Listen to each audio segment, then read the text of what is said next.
I'm Jamie Jensen with John L. Scott Real Estate in Kingston. So you found a home that you like and you're about to write an offer. So you sit down with your broker and your broker says, how much earnest money would you like to deposit? I don't know, what's earnest money? So that's a common question. I get that all the time. And then how much should it be?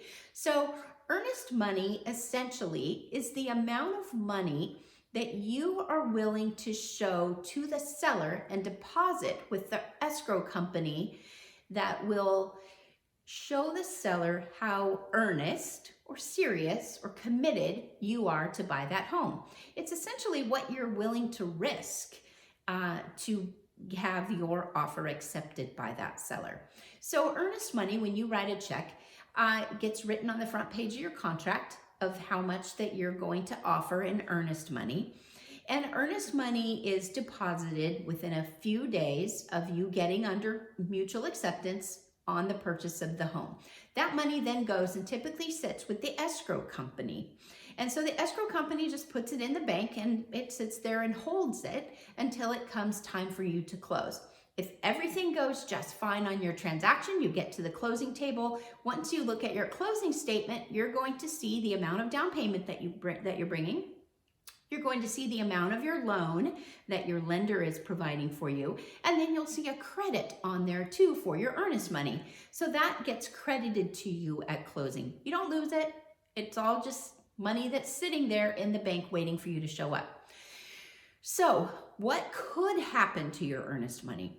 You're going through the contract. You decide that there are some things on the inspection that you don't like. You decide to terminate that contract, whether it's for the inspection or the title or the septic, any kinds of those issues that you can terminate a contract based off of. You could have the opportunity and likely have the opportunity within the terms of those addenda on your contract to get your earnest money back if you terminate that contract. If, however, you get close to the end of closing and you just change your mind, you just decide, I don't want to buy this house anymore. I found another house I like better, or I don't want to move. I'm going to stay where I am. So those kinds of situations put you at risk for losing your earnest money. That's why I said in the beginning, it's the amount of money that you're willing to risk on purchasing this house. So as long as you terminate a contract based on the terms of your contract and the contingencies that are in your contract, the likelihood of you getting your earnest money back is really good. If, however, you change your mind outside of the contingencies, there is a chance that that seller could keep your earnest money.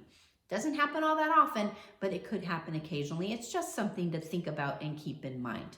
Earnest money typically is between 1% and 3% of your purchase price. So you just have to do the math. And sometimes higher earnest money is what gets you the house if it's a competitive market. So lots of things to keep in mind. If I can answer any questions for you about earnest money or any other real estate questions, please don't hesitate to give me a call. Thank you.